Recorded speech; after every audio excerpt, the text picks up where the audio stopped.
Welcome back. This is a madness board. I do madness boards every now and then. The videos sometimes do really well, sometimes they don't, but it's always fun putting together a madness board. And this one is to serve a purpose. The purpose being to get into the root of this whole idea that does the NHL favor certain teams and does the NHL have. And the reality is, I don't believe that to be the case. And I say that in all honesty. I don't think this channel would be in existence if I had thought over the years that there was some kind of nefarious plan by the National Hockey League to favor certain organizations over others. I wouldn't have started up the channel. Was I upset back in the day, back in '05, when Sidney Crosby's pick went to Pittsburgh? Yep, absolutely, because they had just gotten Malkin, and it just felt like, yeah, they're at the bottom, but and so I understand people feeling that way. I do. Because, in that case, Pittsburgh had just had Lemieux and Yager, and now they were going to have Crosby and Malkin. And we know that went well for Pittsburgh. However, the idea is something simple here. The NHL, for reasons, has certain winners. So we'll start with '06. And there was plenty of talk in '06 when the Carolina Hurricanes won the Cup. Well, clearly the Oilers don't win that Stanley Cup because the NHL wanted the Stanley Cup to go to Carolina. The reality is, as I talked about in yesterday's career video, Dwayne Roloson getting hurt had a huge impact on that series. Roloson had taken the Oilers to the final, and once he was out, you had Ty Conklin, you had UC Markkanen, who both did their best, and I was a fan of Markkanen's, but were they Dwayne Roloson? No. And so that was the issue that we had at that point. So I really didn't see it there, and I know there are fans that did and maybe still do. My problem with it is this, though. So let's just go down that rabbit hole. Carolina Hurricanes, the NHL wanted a non-traditional market to win. Why haven't they won it in the 17 years since then? In fact, they didn't make the playoffs again until '09. So 2007, we have a Stanley Cup go to Anaheim. Anaheim that year finished fourth in the standings. Carolina the year before had been fourth. Also noteworthy is that the Edmonton Oilers in '06 were 14th overall and went on kind of a Cinderella run to get to that final. Now, in that Cup final, the Anaheim Ducks beat the ninth overall Ottawa Senators, and it was lopsided. Anaheim was just better. You put Pronger and Niedermayer on the same team. That's not fair. And so it was obvious that Anaheim was going to win that. You had Jaguar in net. Ottawa did as much as they could with that, but again, Anaheim wins. But again, so if the idea is something simple like, okay, there you go, see, Shannon, your whole argument's falling apart because that's two Southern teams in a row. Yeah, Southern U.S., non-traditional markets.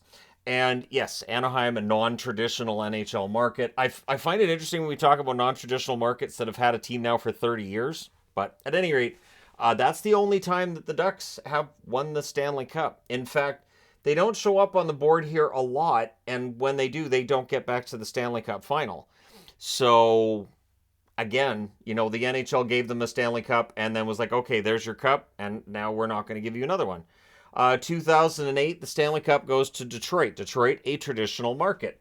And they won against another traditional market in Pittsburgh. And that year, Detroit was first overall in the standings. Pittsburgh was fifth. And so, yeah, why would Detroit beat Dallas? And again, this is where things get interesting to me, that when a team wins, you'll sometimes hear they won despite what the NHL wanted, which is, to me, kind of odd. But yeah, Detroit wins, and then in 2009, we had a rematch. So Detroit beats the upstart Chicago Blackhawks, who were on their way. And for Pittsburgh, they beat the Carolina Hurricanes, who got swept. Carolina, of course, now, this is 3 times in a row they've been swept in the conference finals. The team that the NHL really wanted to win the Cup in 2006, and they won't help them out in 2009 or 2023 or 2019. That's rude. But yeah, so that Stanley Cup goes to Pittsburgh, and so Sidney Crosby, right, he's the golden boy. The NHL wants Sidney Crosby to win, and that's why he didn't win it again for another 7 years. Doesn't make a lot of sense.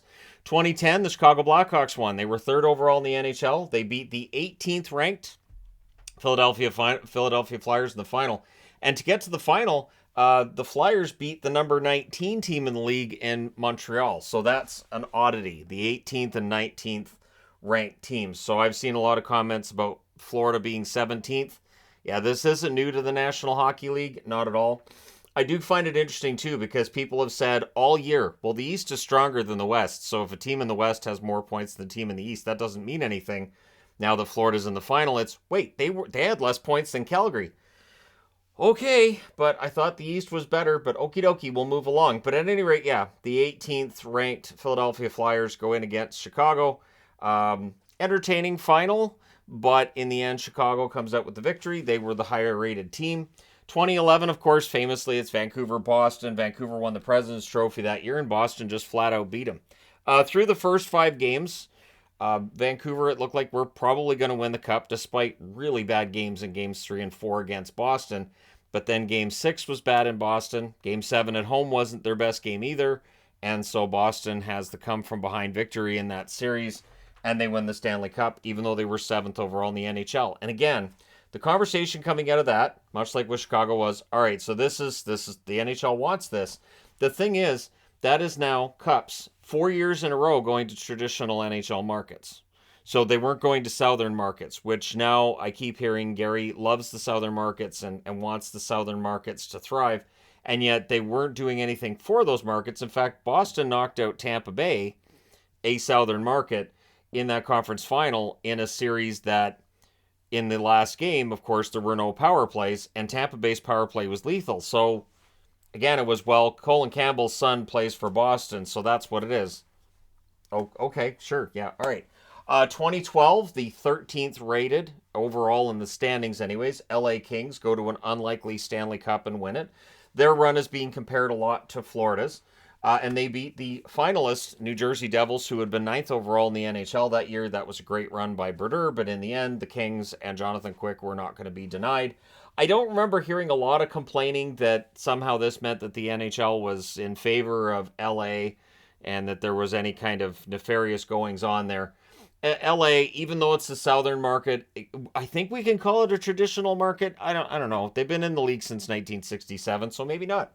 And then you get to Chicago winning again in 2013. That's their second cup in 4 years. Boston was the finalist.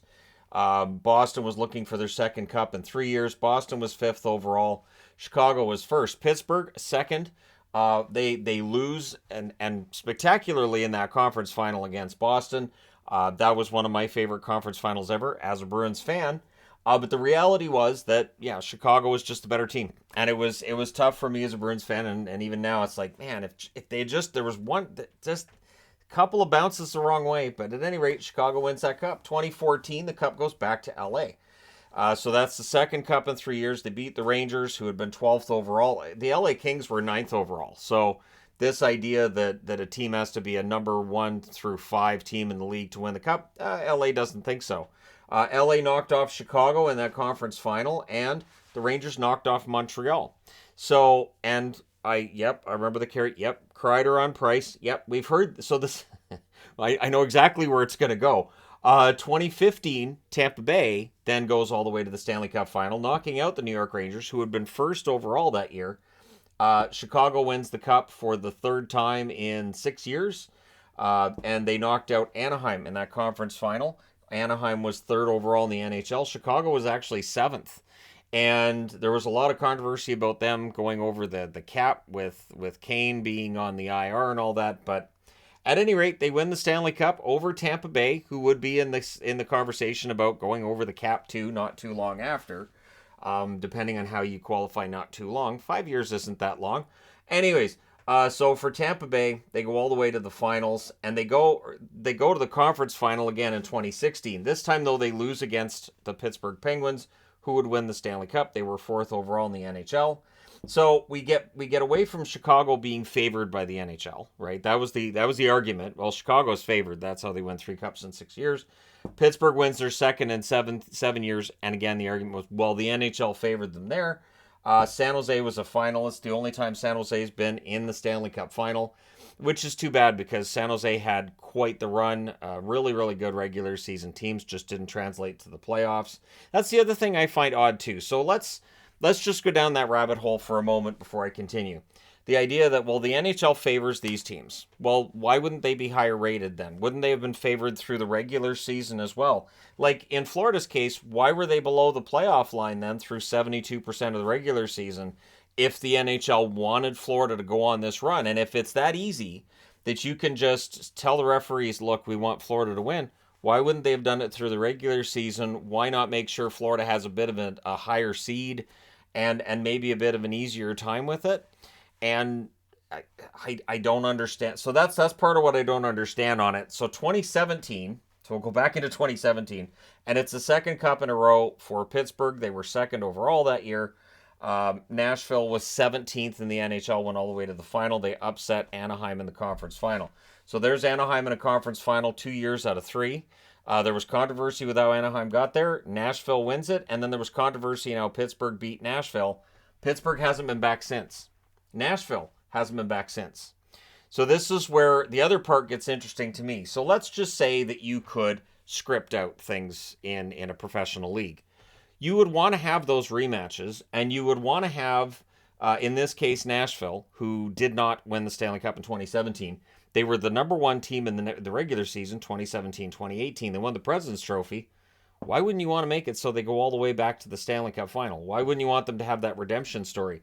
You have it here with Pittsburgh and Detroit, and those finals were great, and yet the NHL has never done that again.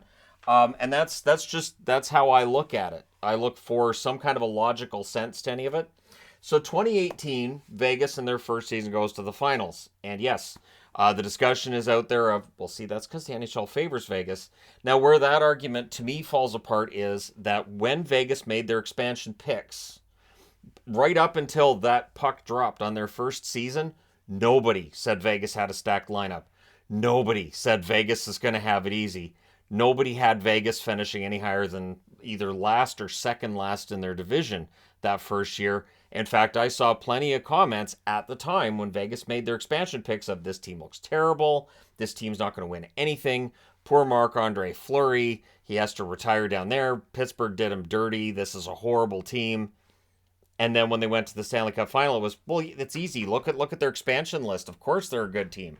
So Washington wins the Stanley Cup. And to me, that kind of destroys the argument of, well, the NHL has favorites, because the Capitals, you can't really argue, are favorites of the National Hockey League. And at least I could try, but I don't know that I could keep a straight face. Washington has had more playoff adversity than I think almost anybody else. And I've been wanting to go through the playoffs during my time watching hockey and talk about which teams have faced the most adversity in the playoffs in terms of losing when they're a higher seed, losing leads in series 2-0, 3-1, that kind of thing. And I guarantee the Capitals would be near the top of any list I would make like that. So their cup win in 2018, I was happy for them because it was finally a happy ending to a season after so many years of misery. 2019, there wasn't as much complaining when St. Louis won that Stanley Cup. Of course, yeah, they were at the bottom of the league, yada, yada, yada. They weren't a bad team. They were underachieving. Much like Florida here, St. Louis, who finished 12th in the league that year, were underachieving. And Boston was the finalist. They were third. Now, let's go back to 2011. The NHL loves Boston, absolutely loves Boston, makes sure they win the Stanley Cup over Vancouver. Now they're against St. Louis. Well, St. Louis has never won anything. The NHL, you can't argue, favors St. Louis because they hadn't been in a Stanley Cup final since, 1970? And then they beat Boston. So if Boston's a favorite, and Boston had opportunities to win that Stanley Cup and just couldn't close it out. Then we get to 2020. After the pause and everything takes place, and of course Tampa Bay had melted down in 2019, which most thought was really funny. So Tampa Bay didn't, at least Vasilevsky really didn't, and they were on a mission. They were third overall in the NHL that year. They win the Stanley Cup over a Dallas team that were finalists from 10th overall, who had upset the Vegas Golden Knights in the conference final, and the Islanders gave Tampa all they could handle. In fact, the Islanders were the toughest out for Tampa in back-to-back years. Because in 2021, Tampa wins the cup again. So back-to-back cups, and I've seen they don't count, they don't matter, this is, yada, yada, yada. But the reality is that Tampa Bay had two really good runs. Considering the calendar years and because of the pause and everything getting squashed down, they played a lot of hockey over a very short period of time. And the fact that they go back to the finals in 2022 is a testament to smart management, really, really motivated players, and I would say good conditioning as well, because these guys were going on multiple long runs to the final at a time in the NHL when we really don't see that. 3 years in a row, that's almost unheard of. Now, the finalist in 2021 was Montreal, who were 18th overall. So going backwards to that year, we had the Canadian division. And what I heard was this is an excuse so that Gary Bettman can get Connor McDavid or Austin Matthews into the Final Four. This is a way of making sure that one of the high profile Canadian stars can be in the conference final, and it's a sham. And then Montreal scores upsets in rounds 1 and 2, and then go into the series against Vegas, who had finished first overall. Everybody said Vegas is going to kill them, and then Montreal knocked off Vegas. So again, Montreal of the Canadian teams is on the board the most with 3 appearances in the Final Four. I will not disagree with people who say Montreal might have to be the Canadian team that breaks this curse when it comes to Canada and the Stanley Cup. But in 2022, last year, Colorado wins their first Stanley Cup. It's the first time they're on the board at all. And they won that cup over the finalists out of Tampa. Again, let's just say that Gary Bettman loves Tampa. He loves Tampa. And he wants to see Tampa, absolutely. And what's weird is Tampa Bay's had a sellout streak for years. So if this is an argument of, well, Florida's getting this because, they're trying to up their attendance to get more attention, Tampa Bay didn't need that bump, especially not by 2022. They were selling out all the time anyways. But that Stanley Cup goes to Colorado, which I'm qualifying as a traditional market. And I do find that interesting because, again, Tampa Bay's been in the league for 30 years? At some point in time, we're going to have to say just hockey markets. I think the usage of the term non-traditional, I think it belittles some of the teams in the league. I think it belittles the fans as well. So there's an attitude towards fans of teams that are southern in the U.S. or teams that came in the 90s or even, for Seattle, for Vegas, they're treated like they're less than. Well, you're not a real fan because your team's only been in the league for 30 years. Your team is in a southern location, so clearly it's not really a hockey market. And I don't get into that discussion because I don't think it's true. I don't. I thought it was eye-opening when we went down to California for a couple of trips. And I was like, there is a lot of hockey down here. There's a lot of hockey fans, and yeah, I mean, is it as big as football? No, it's not. But I think the NFL sometimes up around here, sometimes I guess, almost as popular.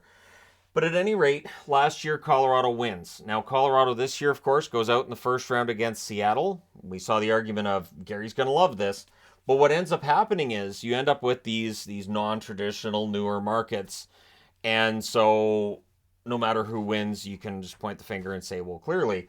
And this year we've got Florida, Carolina, Vegas, and Dallas.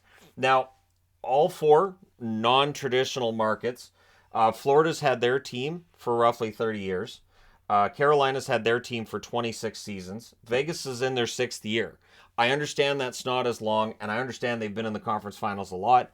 That's because they were smart in how they put their roster together.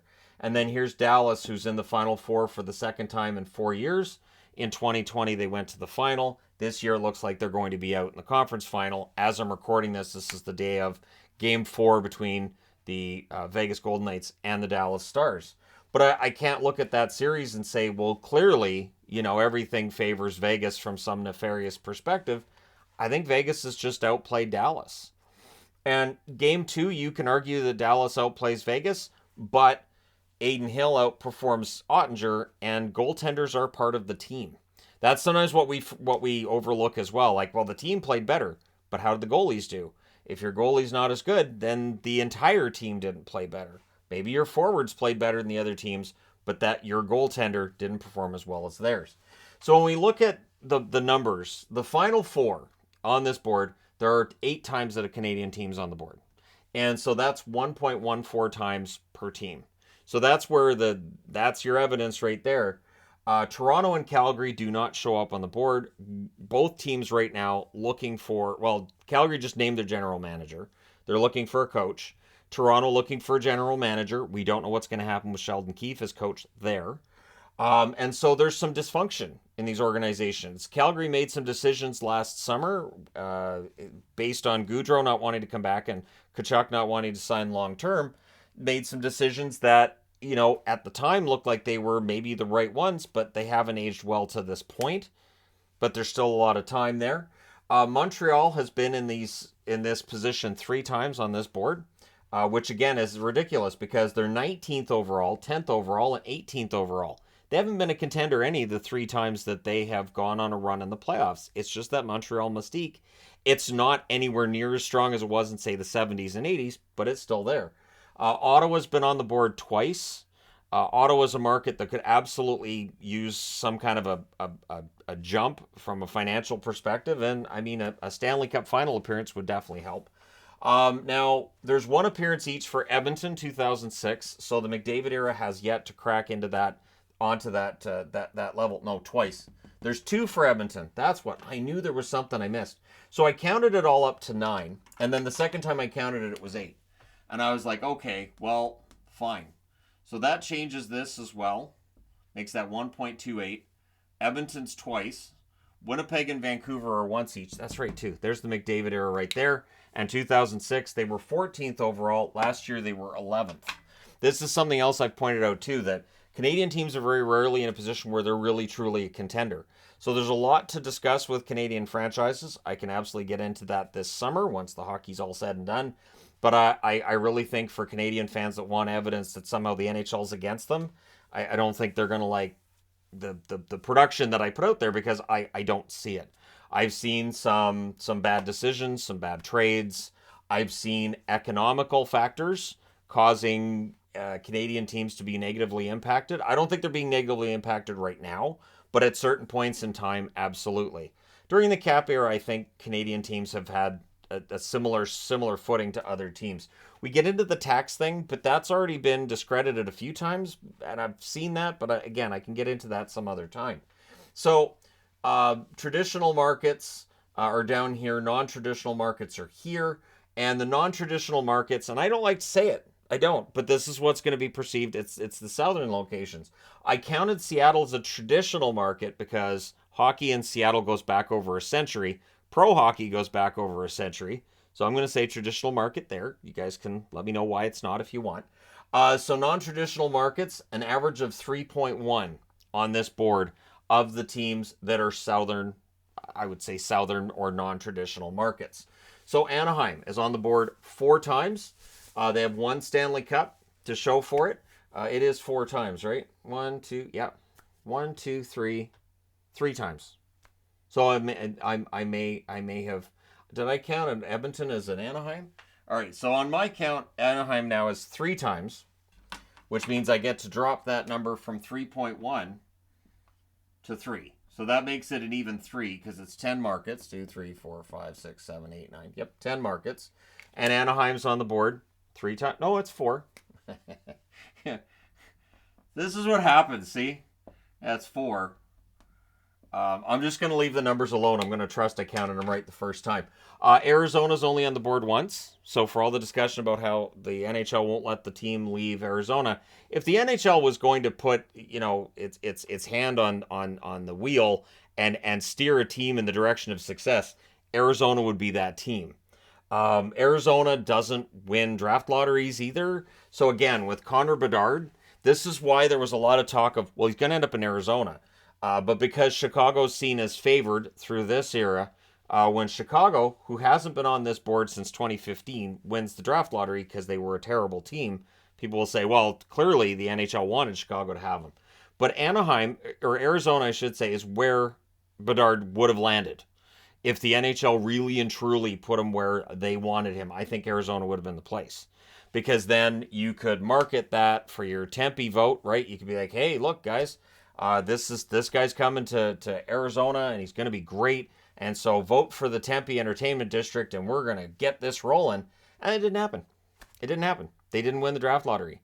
For Arizona, they're going to get a very good player in this draft lottery. They will not get a transformative player in this draft lottery. Or in this draft, I should say, because of the draft lottery. Carolina is on the board 4 times. 1 Stanley Cup to show for it. Of course, they have been swept in conference finals 3 times in a row now. Dallas is on the board 3 times. No Stanley Cup for them since 1999, which, again, there was a lot of questions about that Stanley Cup win. And because the NHL gave them that cup win, I guess, Dallas hasn't been allowed to win it since. So there's that. Florida, this is the only time they're on the board. That's it. This is the first time they've been in the final since '96. So again, if the NHL really wants to basically use the playoffs to make Florida work and to help the attendance, why did they wait till 2023? They've had other opportunities to help Florida win, and they haven't done it. Florida had lost in the first round every single year between '96 and 2022 when they've made it, which has not been very often. And so I don't buy into that. And I know there's people who don't like some of the calls that have or haven't been made, but that's standard hockey. That's always been there. And it's not just a National Hockey League thing. You watch any international tournament, you're going to have those same arguments. I would say if you watch European hockey, you're probably going to have that argument some nights as well. So the Kings are on the board 3 times. They have 2 cups to show for it, and it's all right here. So LA, they got it all compacted right into a small area here. For Nashville, they're on the board once. Keep in mind, Nashville was in danger of moving to Hamilton at one point before the NHL stepped in. I believe they went bankrupt, and there was a lot of talk at the time of, well, Nashville doesn't work, so let's move the team. Now Nashville's a great place to go. It's classified as potentially the best building in the league. I've seen that. I've also seen it's the best place to take in a game because of the surrounding area around the building and how many things there are to do before and after a game. So Nashville, I don't hear that argument with anymore, but it's still a non-traditional market. San Jose, 4 times they're on this board. They do not have a Stanley Cup. They have a Stanley Cup final appearance. Again, you'd think the NHL would help them out. Has not done so. Tampa Bay is on the board 6 times. That's why I'm wearing Lightning. And they have 2 Stanley Cups for it. Vegas on the board 4 times in their 6 years of existence. They do not have a Stanley Cup, again, at the time I'm recording this, but either Florida or Vegas, very likely your 2023 Stanley Cup winners. Which, the other interesting part is, if it's obvious what's going to happen, I would imagine a lot of people in their brackets would have taken Florida and Vegas. Not very many did. So, that's your non-traditional. And then your traditional markets, which, I mean, by the argument of the NHL trying to help the non-traditional, it sure hurt the traditional ones. Traditional ones, 2.07 is the average between the non-traditional markets, but there are some teams that drag this down. Boston is on the board 3 times, 1 Stanley Cup in 2011. Buffalo's on the board twice right at the beginning. It's been a tough time for them since. Chicago on the board 5 times, 3 Stanley Cups. Yes, they got Bedard. That doesn't mean they're winning the Stanley Cup anytime soon. You need to be able to fill out the rest of the roster. Any team that wins the Stanley Cup, you have to have a smart GM, and they know how to fill out that roster. And do they know how to manipulate the cap? Yes, that is a big part and parcel now of the National Hockey League, by virtue of the fact that about half of the league this year was actually over the cap and using LTIR to keep themselves below it in this flat cap world. Over half. So then you have Colorado, 1 appearance on the board. They won the cup that year. So I should have put 1 cup next to their name. I'll do that now. You guys can talk amongst yourselves. Columbus, no appearances on the board, so that drags things down a little bit. Columbus hasn't been in the Final Four, and again, if the NHL wanted to help a franchise out, Columbus, you would think, would be on this board. Detroit, 3 appearances, 1 Stanley Cup. All 3 of those appearances are there. At the time, there was arguments about Detroit being favored. Now we've gone all these years later, and now Detroit fans get very angry if you mention the draft lottery or where they are in the standings. They're kind of getting tired of being outside of the playoffs. So odd way for the NHL to treat what was called a favored son not too long ago. Minnesota, no appearances on the board. Minnesota franchises, there's a lot of misery there, and I feel bad for Minnesota. And again, Minnesota's a good market. The NHL could look at Minnesota and the fact no professional teams in Minnesota win anything and say, hey, we want to put a championship in Minnesota. Just think of the ratings. Just think of the ratings. You could have the Minnesota Wild and the Florida Panthers, 2 teams that have never won the Stanley Cup, have them in the Cup final, and just think of the ratings for that. That'd be huge to have a Minnesota team on the verge of winning a championship, and then they win it over the Cinderella story out of Florida. But no, they lost in the first round against Dallas, a team that's been on the board a few times. So New Jersey's on the board once, 2012. I don't think anybody argues that New Jersey's favored at this stage in time. The Islanders are on the board twice. I don't think anybody sees the Islanders as favored right now, although I remember Islanders, are they Saints because they don't take penalties? Well, yeah, the Islanders generally don't take penalties, but that was an argument in the playoffs not too long ago as well. The Rangers are on the board 4 times, no Stanley Cups. They have won Stanley Cup since 1940. I don't think we can argue the NHL favors them, but again, it's another. Just imagine if you could map this out. The New York Rangers winning a Stanley Cup would be massive for ratings. We would see huge, huge ratings for that, and that generates money. It's more money for the National Hockey League, and I would think that would really push things forward quite a bit with ESPN and with TNT if you had a draw like the New York Rangers in the final.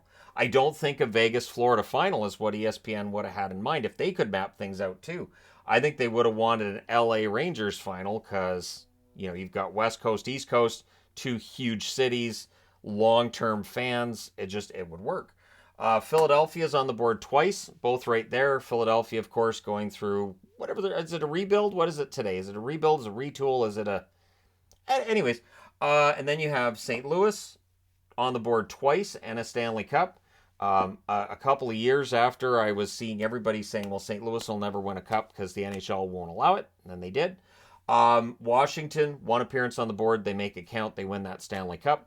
And then Pittsburgh is on the board 5 times. They have 3 Stanley Cups. And so this is the thing. You have teams that win championships because they're run well. The odds of those teams going through a rebuild and doing it right, I think, are pretty good. And so the odds that a Detroit or a Chicago or a Pittsburgh ends up going through the rebuild process and coming out the other side with a contender that then ends up being a champion, I think they're pretty good odds. And this is the problem, again, coming back to other markets. Columbus, Minnesota being the 2 here that have not been in the Final Four. They haven't had that success. Minnesota's struggling to build towards it. Columbus signed Goudreau, trying to prove that guys want to play there. And in the Canadian markets, I sometimes feel like there's not enough patience. I sometimes feel like there's a lot more pressure on players. Like right now, there's a lot of talk about, well, Florida's having fun. Yeah, you can't have fun like that with a Canadian team. You can't. The way that Tkachuk ushered everybody off the ice, I guarantee you, if that was a Canadian market he did that in, we would see headlines of he's mocking the game. There's certain decorum that you show towards the opposition. That seemed kind of amateur hour. You can at least, just casually leave the ice. This idea of just rushing off and get to the bus in 10 minutes. This is just a mockery. I do think that sometimes in Canada we could just be a little less serious about our hockey, and I think that could help. But that's the reality. And the players say they don't read the articles and everything that comes out, but they do. They know. And if they don't read it, then they hear about it from somebody else. And I think that's part and parcel. And I've talked about that in videos before. But this is the thing. If you look at this board, it's just madness. And it's a question of, okay, which team did they favor? And why don't they favor those teams now? Why and why not do it with Florida sooner? Why not give Vegas a Stanley Cup their first year? If they're going to hand Vegas the Stanley Cup, why not do it their first year?